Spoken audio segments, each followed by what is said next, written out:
গত কয়েকদিনের ভারী বর্ষণে ভয়াবহ বন্যার কবলে ভারতের উত্তর পূর্বাঞ্চলীয় রাজ্য আসাম পানিতে তলিয়ে গেছে বিস্তীর্ণ অঞ্চল। বাড়িঘর থেকে শুরু করে রাস্তাঘাট যেদিকে চোখ যায় পানিতে থই থই করছে সবকিছু। বিপদসীমার ওপর দিয়ে প্রবাহিত হচ্ছে নদ নদীর পানি।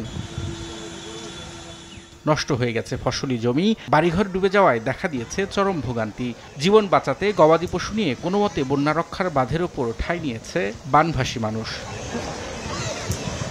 অব্যাহত বন্যায় প্রাণহানির পাশাপাশি ব্যাপক ক্ষয়ক্ষতির খবর পাওয়া গেছে। রাস্তাঘাট ডুবে যাওয়ায় ব্যাহত হচ্ছে যোগাযোগ ব্যবস্থা। বন্যা কবলিতদের উদ্ধারে চলছে অভিযান। বিভিন্ন জায়গায় খোলা হয়েছে আশ্রয় কেন্দ্র।